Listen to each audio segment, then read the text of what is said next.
Okay, so today we are gonna learn about the fight and flight response.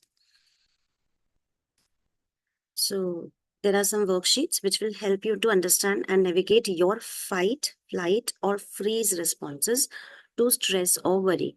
That when you are stressed, whether you fight with the situation, you take a flight, or you freeze.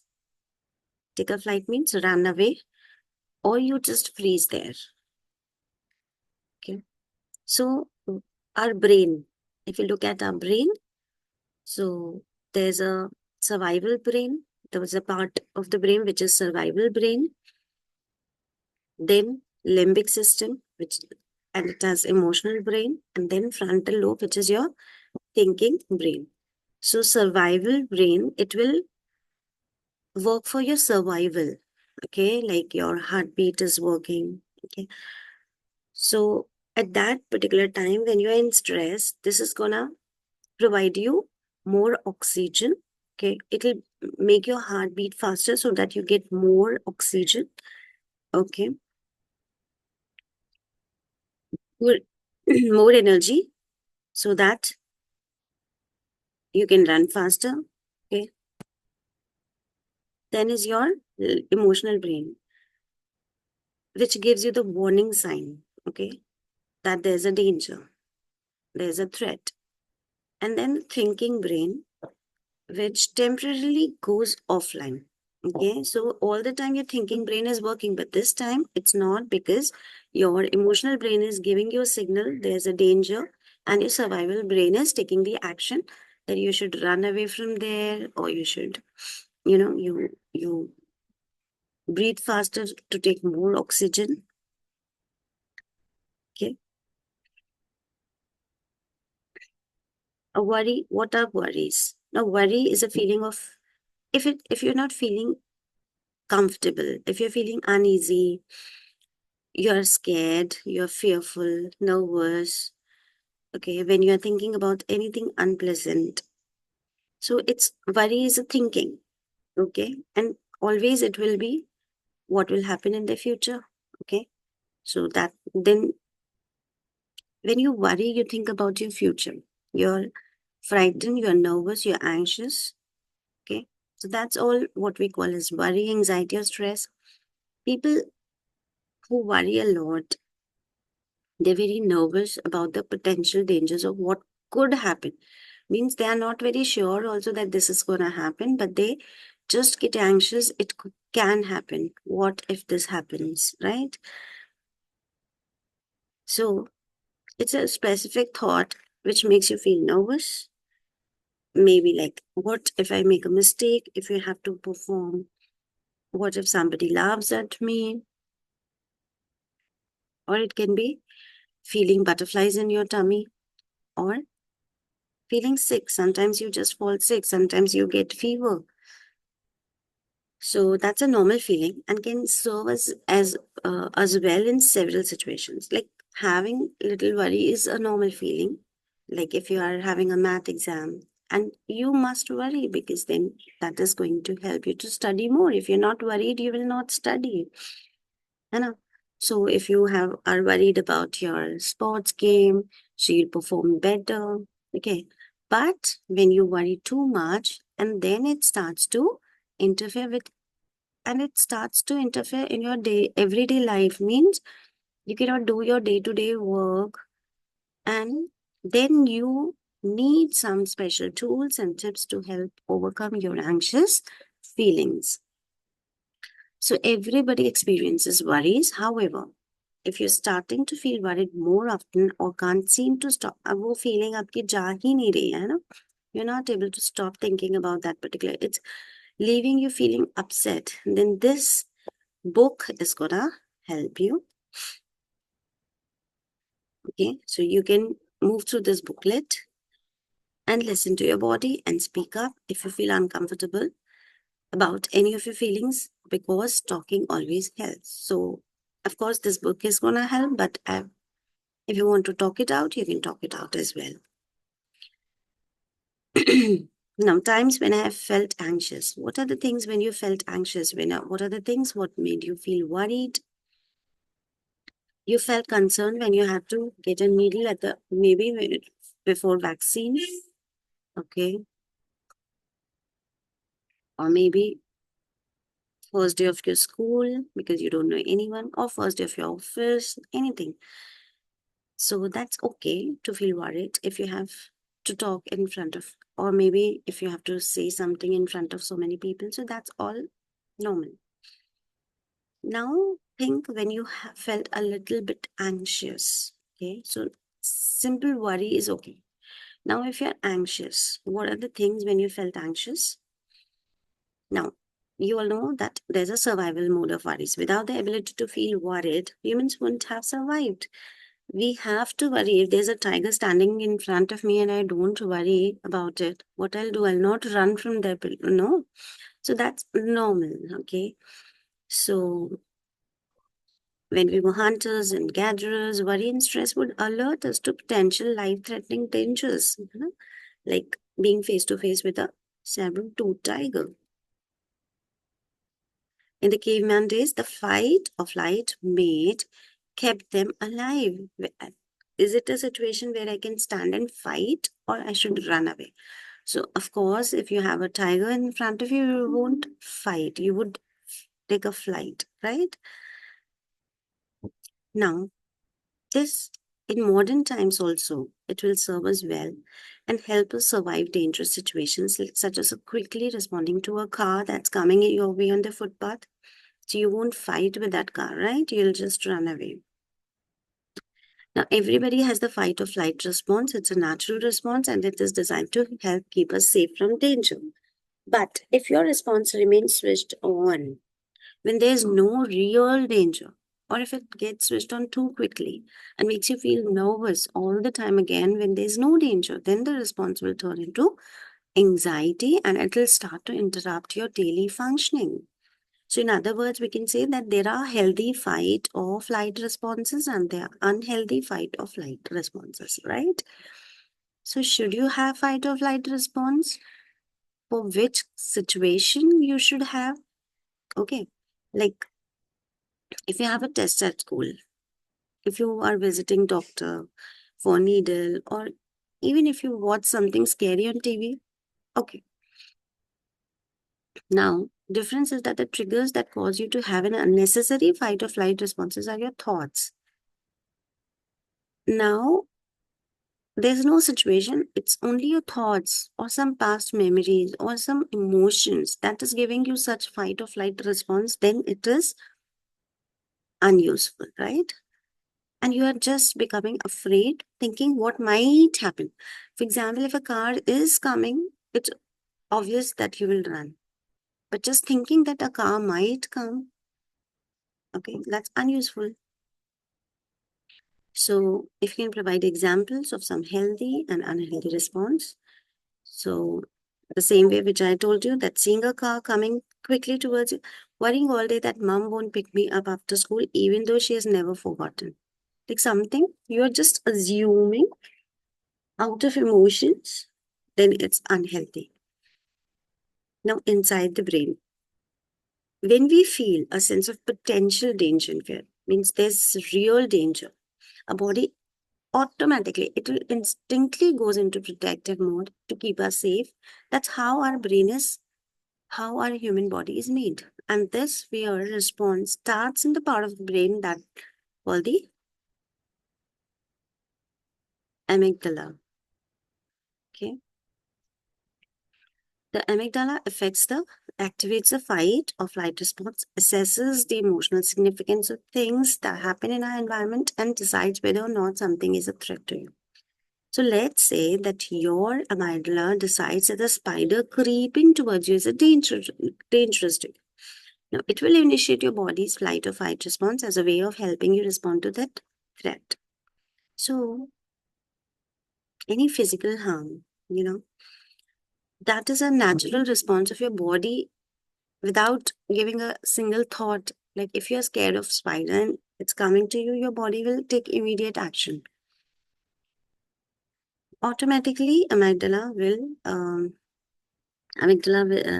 send a signal to another part of the brain, which is called the hypothalamus, So the hypothalamus activates the pituitary gland, which then activates the adrenal gland, and finally the adrenal gland secretes the hormones cortisol, no, noradrenaline, and adrenaline, which triggers fear in the fight or flight response. So three hormones: cortisol and noradrenaline and adrenaline. These three hormones are secreted from the adrenal gland, which is activated by pituitary gland. So pituitary gland doesn't secrete hormone, but it activates adrenal gland, and then adrenal gland secretes these three hormones, which triggers fear. So that trigger fear inside you. You start feeling the fear, so that you can take the fight or flight response. So the body's response to anxiety will be this. Amygdala will tell hypothalamus, hypothalamus will tell pituitary gland, and then adrenal gland. Now, releasing these chemicals helps prepare the body for physical action such as muscle becoming tenser, the heart pounding faster, pupils become more dilated, allowing us to see better. We get a rush of more energy, enabling, for example, you're feeling very lazy today, very lazy. You're just on your couch sitting idle, and all of a sudden you see a lizard just on top of your head. You immediately get the energy to run, right? To get up from there if you're really scared of the lizards. I am. Okay, so many people understand that worries and anxieties have an impact on us both mentally and emotionally. However, it's also essential to make the connection between how you're feeling physically in these anxious moments. Okay, so all of these changes produced by the fight or flight responses are healthy and needed. So they are healthy because you need to get up from there, right? So if there's a real danger, it's needed. They help you to respond successfully if you have any threat that you might encounter, right? So, however, when the response continues and occurs without real risk, it creates anxiety. Now, physical symptoms, as already mentioned, brains are wired to respond to a perceived threat, and we can't always distinguish between an actual physical danger or a threat. Now, the problem is if you are feeling tense or anxious, right? So, we can't actually distinguish that this is an actual physical danger, like a tiger, or it is a threat by worry or fear. So, the release of those chemicals is part of the sympathetic nervous system that involves involuntary physical responses.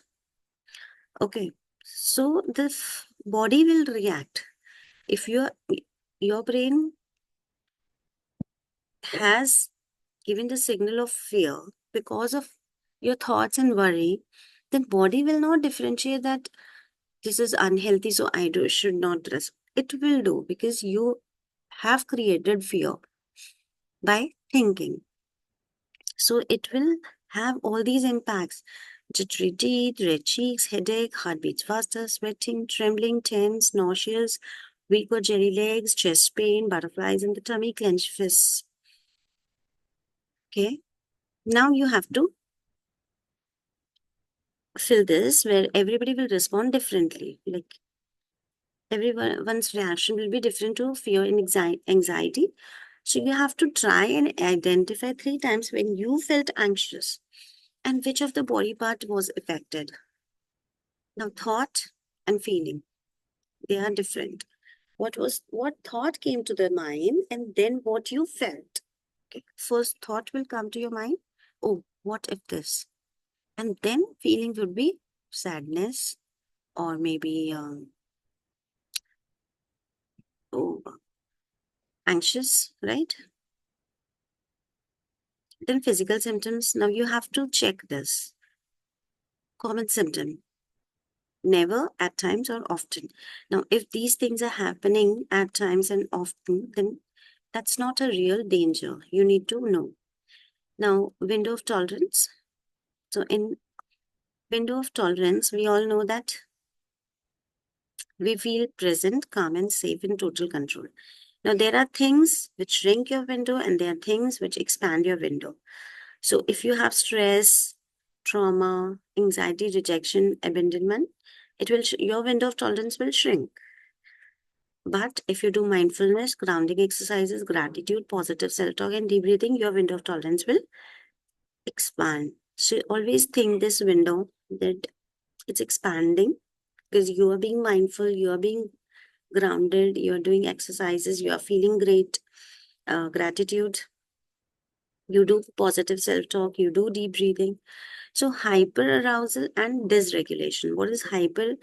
Feeling of extreme anxiousness with possible panic attacks, feeling overwhelmed, out of control, want to fight or run away. So definitely a window of tolerance will shrink.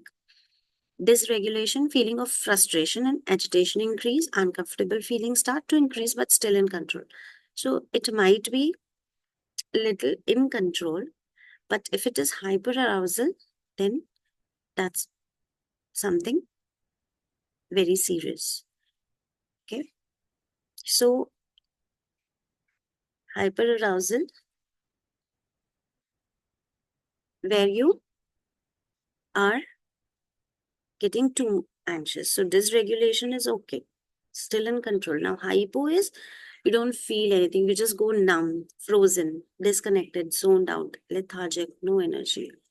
Okay. So how I am feeling, what can I do? If I have to fight, if I have to run away, how I am feeling, what can I do? And freeze.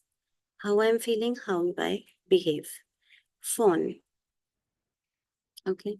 So these things will help you in checking your own emotions that no, what can I do? What should be my response to the worry? I have to fight or flight. Okay. Am I freezing? Am I fawning? Yeah. Now, how do I calm myself? By all of these things. Okay. Eat 3 healthy meals. Okay. So, not sticking to this three, but just keeping in mind you have to eat healthy, 7 hours of sleep, drink fresh water, get fresh air, practice mindfulness, writing down 3 things you're grateful for, brushing teeth, warm shower, make your bed, read a book, listen to music, spend time with friends, decluttering. Okay, have a social media detox, ask for hugs, spend time with family, do a hobby. I think we have done all this. So many of the things will be repeated. All of these things you can do. Now,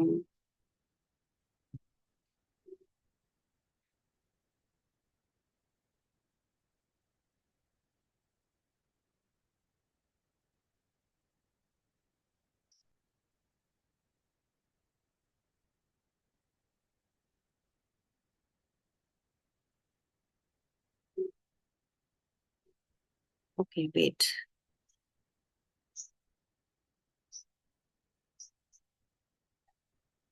I need to download this.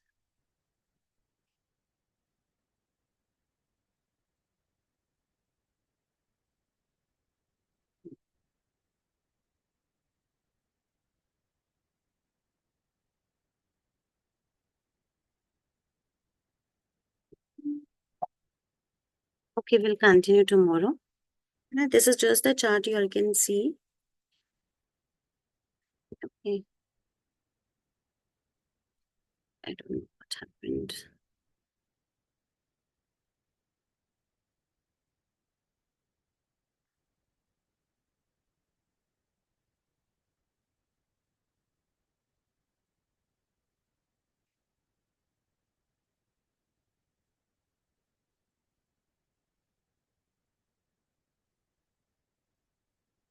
Actually, I just wanted to show you this by inverting it is. So,